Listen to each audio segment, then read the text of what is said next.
劫来南海上，人死乱如麻。新浪拍心碎，飙风吹鬓华。这是文天祥在目睹崖山海战之后的惨状后所作的诗句。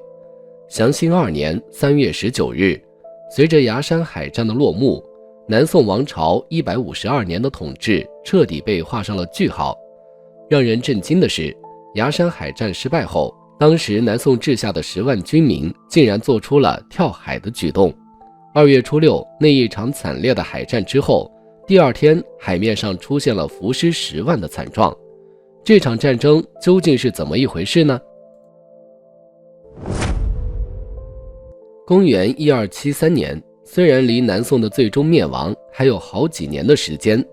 但其亡国之象已经呈现出难以逆转的趋势。当年年初，望眼欲穿却苦候援军不至的吕文焕，在绝望中开城向援军投降。对峙6载，决定家国命运的襄阳保卫战，以南宋的全面失败而惨淡收场。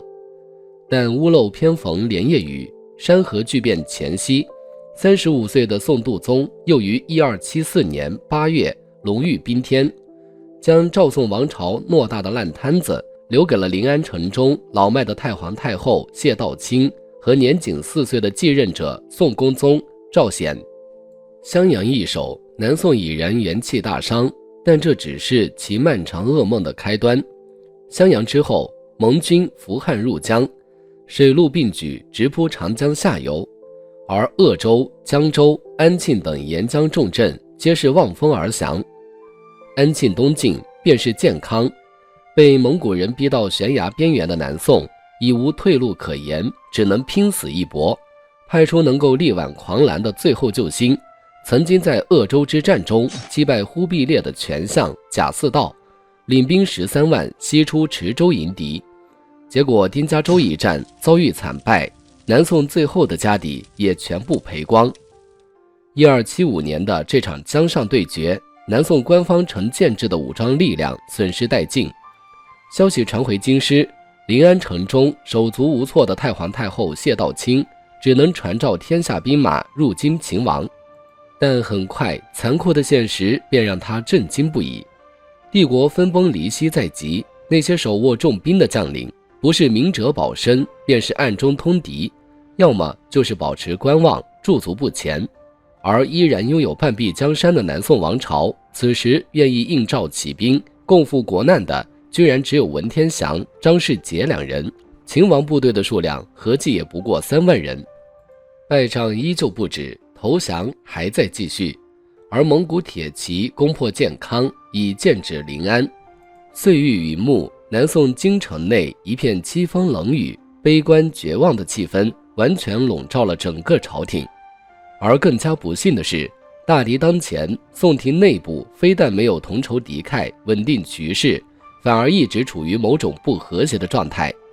首先是左丞相王悦与参知政事陈宜中因权力斗争闹得不可开交，太皇太后不得不亲自出面调停，最终王悦官升一级，成为平章军国重事，权力却被架空，而陈宜中升任左丞相，开始主政临安。但奉命秦王的文天祥却没有得到陈宜中的重视与信任，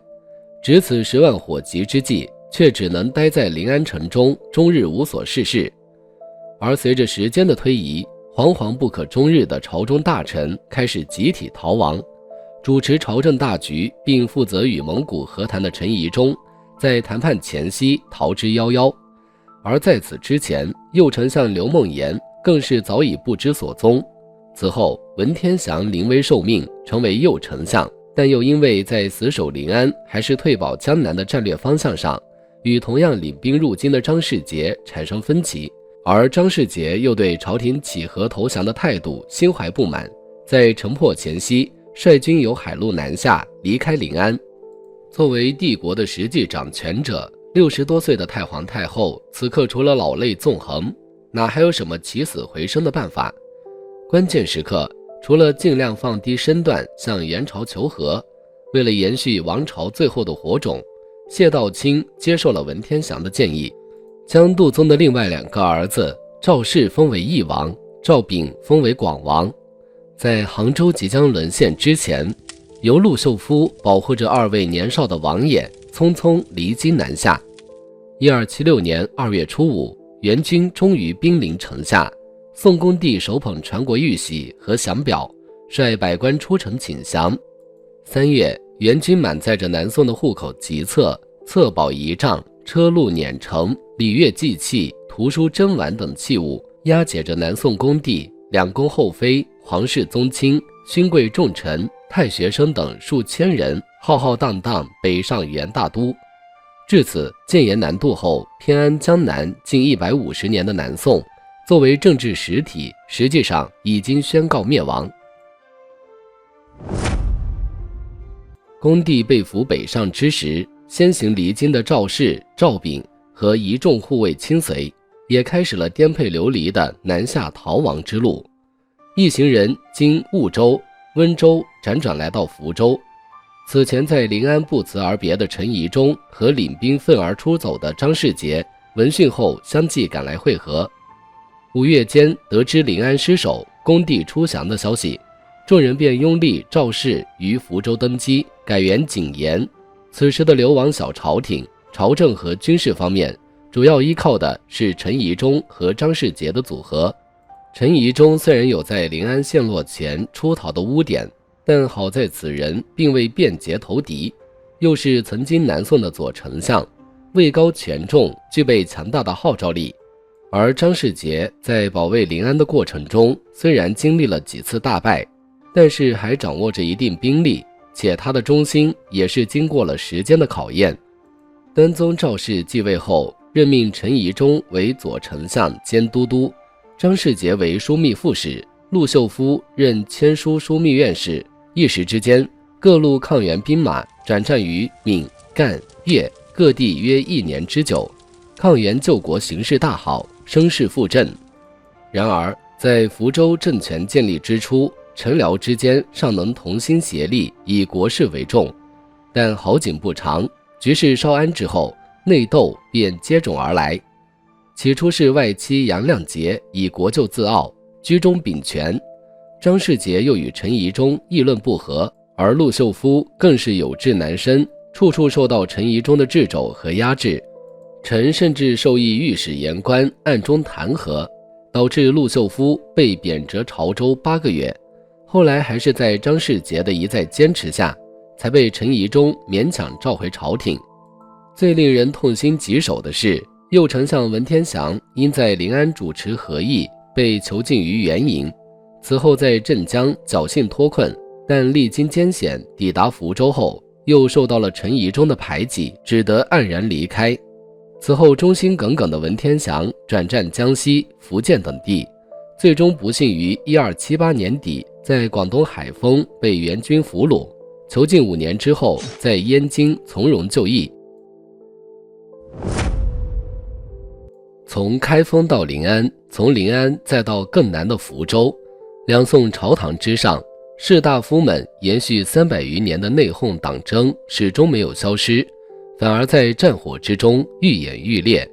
文天祥离开后，流亡小朝廷在元军的追击下继续仓皇奔逃，先是登船出海抵达泉州，而后又一路逃亡，经过潮州、惠州，再到广州。元军一路追击，南宋是屡战屡败。在此期间，本就意志不坚且有逃跑前科的首相陈宜中，在提议流亡越南而无人响应后，再次选择溜之大吉。景延3年3月，经历了100余日海上颠簸的小朝廷，终于找到了一个有暇喘息的落脚点——景澳。然而，厄运再次降临，在一场突如其来的飓风中，庞大的南宋船队被吹得七零八落，将近半数的船舶就此翻覆，连宋端宗赵氏也不幸落水。虽被将士拼死救起，却也因此落下了病根。年仅9岁的端宗南逃以来，一路舟车劳顿，受尽颠簸，又在飓风中连惊带吓染上重病，最终于1278年4月病死在冈州荒岛之上。大厦将倾之际，国军又意外亡故，实在是不祥之兆。本已心惊肉跳的南逃将士意志更加涣散。关键时刻，陆秀夫再次站了出来，并向众人高呼：杜宗皇帝有一子尚在，将置其何地？古人有以一旅以成忠心者，今百官有司皆备，士卒数万，天若未遇绝宋，此岂不可立国？能一路追随流亡朝廷直至现在的南宋将士，都是难忘故国，绝不屈膝一族的忠勇刚烈之辈。谁又愿意坐视故国沉沦灭亡，成为亡国之人呢？陆秀夫的话再次唤醒了众人心底的忠义之气，在危难之际凝聚了人心士气，稳住了岌岌可危的局面。端宗之后，众人再立赵昺为帝，是为宋末帝，改元祥兴，由张世杰任枢密使主管军事，陆秀夫任首相主理朝政。此时除了数座孤悬海外的岛屿和广东沿海的个别地方，整个北方故土几乎都已是蒙古人的天下。摆在南宋流亡朝廷面前的也只剩下3个选择：一是直接出海逃往越南南方，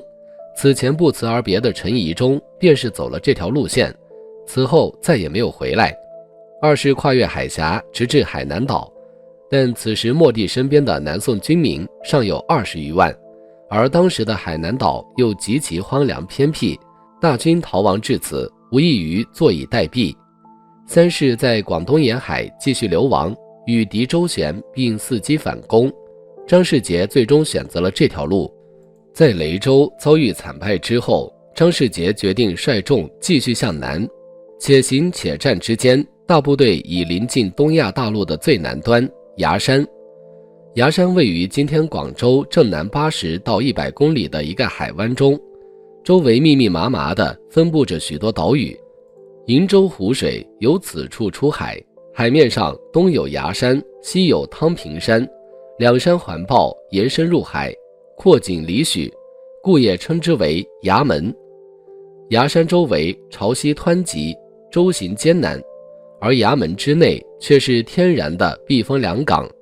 潮起则可乘潮出战，潮落又可据险而守。从地势上看，绝对是一处可据险固守的天然堡垒和战略要地，因此崖山也成为了流亡的南宋小朝廷相对理想的长期据点。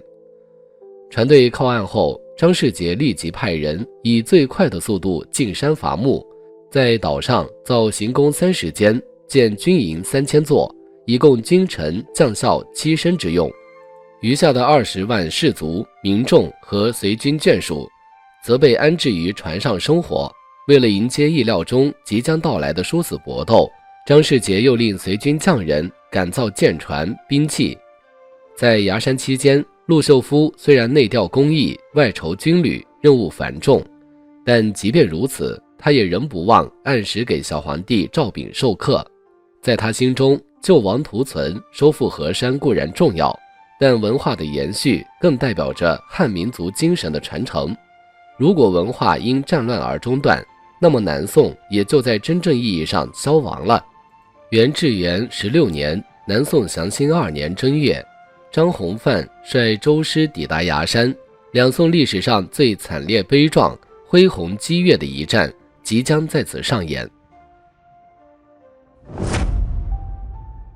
元军远道而来，而宋军却是以逸待劳，还占据着崖门天险。生死存亡之际，众将士自然是放手一搏。此时天时地利人和似乎都在南宋一边，更何况崖门之内，张世杰坐拥战船近1000艘，兵力更是高达20万以上，而元军的整体实力，水陆两军相加也不过3万左右，战船大约400余艘。两相对比之下，南宋的优势可以说是压倒性的，几乎找不到任何失败的理由。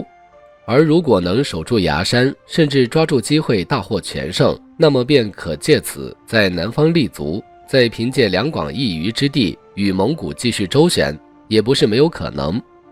此时下属一再向张世杰进言，告知元军已用战船堵塞海口，不如尽早突围，另择途径登陆，到时即使不胜，也有回旋余地，尚可引兵西走。但也许是因为此战必胜的心理暗示，也许是早已厌倦了提心吊胆、暗无天日的逃亡生活，张世杰选择了破釜沉舟。他要在崖山光明正大地和蒙古人来一场生死对决。然而，数字的对比和纸面实力的分析，对于实际的战争进程没有任何的指导意义。而一个必须承认的事实是，宋末三杰的爱国之心毋庸置疑，危难之际所展现的气节品格更是垂范后世。但文天祥、陆秀夫、张世杰三人在军事方面的能力却并不出众。文天祥和陆秀夫是理宗保佑4年的同榜进士，身为文官，二人在此之前便极少参与战事，指挥大兵团作战的经验更是无从谈起。而作为三人中唯一的武将，张世杰也远非岳飞、孟拱这样力挽狂澜的统帅，其个人的指挥能力实在是无法担负起崖山这样关系王朝生死存亡的重任。面对汹涌而来的援军，张世杰先是下令焚烧岸上行宫军屋，全部人马弃岸登舟，然后依山面海，将所有战船用粗大绳缆连接成一字长蛇阵。为了防范火攻，他让士兵们挖了海量的烂泥上船，厚厚的涂抹在船身外侧，再用长木杆做阻挡，防止敌船来撞，还在船上提前预备了足够半年的粮食，又在四周高筑楼橱，宛如层叠，将右帝赵炳的坐船置于中间，昭示此间将士与舰船共存亡，与援军决生死。做好这一切，看似已万无一失，然而事实却证明，这是张世杰在崖山海战中犯的第一个战略性错误。因为放弃了岸上据点，援军第一时间便出兵抢占了衙门，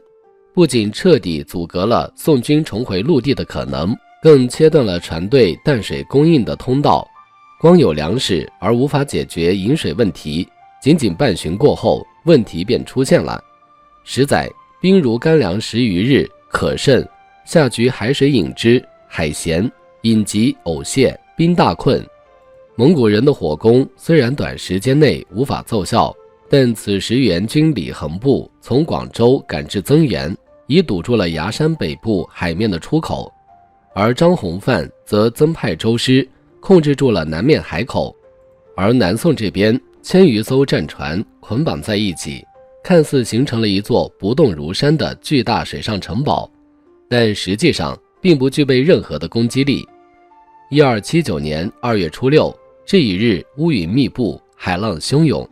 在历经3次劝降均被张世杰严词拒绝后，蒙古人的总攻开始了。援军水师兵分3路，东面在崖山上架设巨炮轰击，而南北两面则由舰船从水路对宋军船城发起夹攻。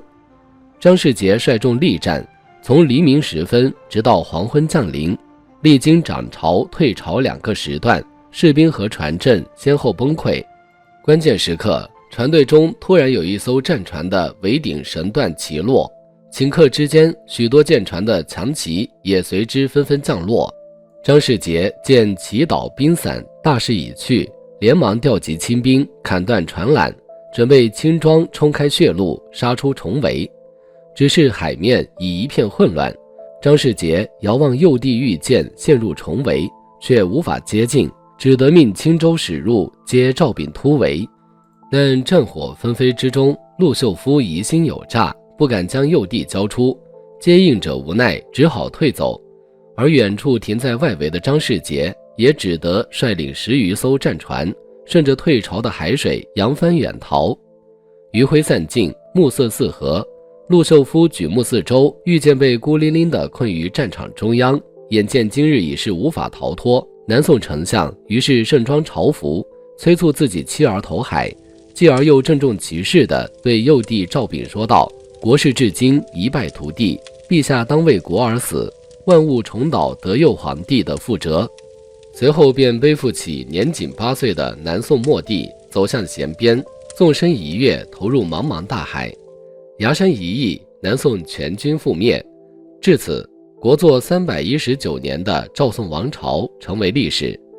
次日凌晨，硝烟散尽，浮尸出于海10余万人，这些人中的绝大多数都是南宋平民或者随军眷属。在陆秀夫毅然赴死之后，10余万人也跟随着他义无反顾地跳海殉国。在国破家亡之际，这些人和陆秀夫一样，选择了决绝，选择了气节，选择了用慷慨赴死来表达对外族入侵的愤恨，选择了用玉石俱焚来祭奠汉民族最后的尊严。